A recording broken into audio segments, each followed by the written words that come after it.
एक बार की बात है। एक छोटे से गांव में एक गरीब लड़का रहता था जिसका नाम अर्जुन था। अर्जुन की आंखों में सपने थे, लेकिन उसके पास धन और संसाधनों की कमी थी।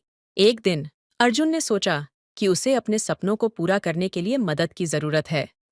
वह गांव के एक बूढ़े पंडित के पास गया और मदद मांगी।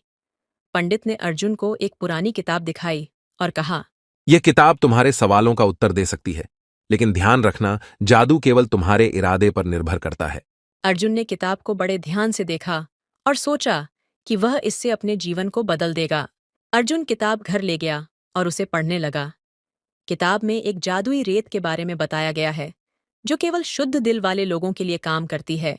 इस रेत का उपयोग करके अर्जुन अपने सपनों को साकार कर सकेंगे, लेकिन इसके लिए उन्हें अपनी पवित्रता और अखंडता बनाए रखनी होगी। अर्जुन ने निश्चय किया कि वह इस जादुई रेत की खोज में जाएगा। वह कई दिनों तक जंगल में घूमता रहा, ऊंचे पहाड़ों पर चढ़ता रहा और गहरी घाटियों में उतरता रहा। आखिरकार एक दिन उसे एक रहस्यमयी झील के किनारे चमचमाती रेत मिली।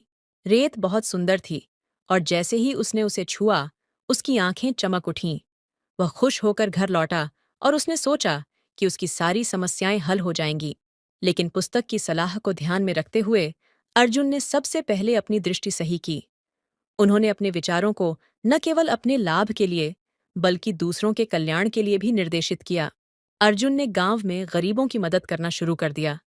उन्होंने स्कूलों की मरम्मत की, सड़कें बनवाईं और लोगों को दैनिक आवश्यकताएं प्रदान कीं। लेकिन यहाँ एक रहस्य था। जादुई रेत तभी प्रभावी थी जब अर्जुन के इरादे पूरी तरह से शुद्ध थे। जैसे जैसे अर्जुन अधिक से अधिक लोगों की मदद करने लगे, उनके जीवन में खुशियां भी बढ़ती गईं। एक दिन एक अमीर व्यापारी ने अर्जुन से मदद मांगी। व्यापारी ने एक बड़ी विपत्ति में अपनी सारी संपत्ति खो दी थी और वह बहुत चिंतित था। अर्जुन ने व्यापारी की मदद की और उसे संकट से बाहर निकाला।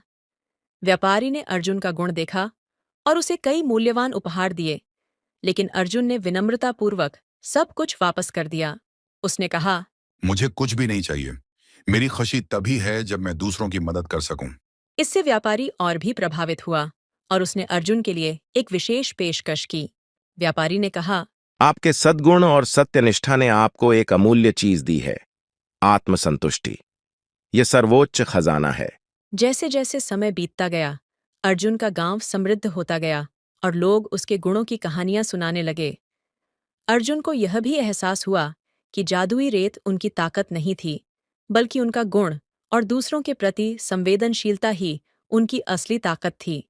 इस तरह अर्जुन ने यह अमूल्य सबक सीखा कि असली जादू केवल हमारे दिलों के लिए है, और यही जादू उनके जीवन की सबसे बड़ी पूंजी बन गया। इस कहानी से हमें यह सीख मिलती है कि सच्चा जादू वस्तुओं में नहीं, बल्कि हमारे इरादों और गुणों में निहित है। सच्चा जादू किसी वस्तु में नहीं, बल्कि हमारे सद्गुणों और दूसरों के प्रति संवेदनशीलता में छिपा है। अगर आप ऐसी और मजेदार कहानियां सुनना चाहते हैं, तो कृपया चैनल को सब्सक्राइब करें। मिलते हैं अगले वीडियो में। सभी लोग स्वस्थ रहें, स्वस्थ रहें। जय श्री राम।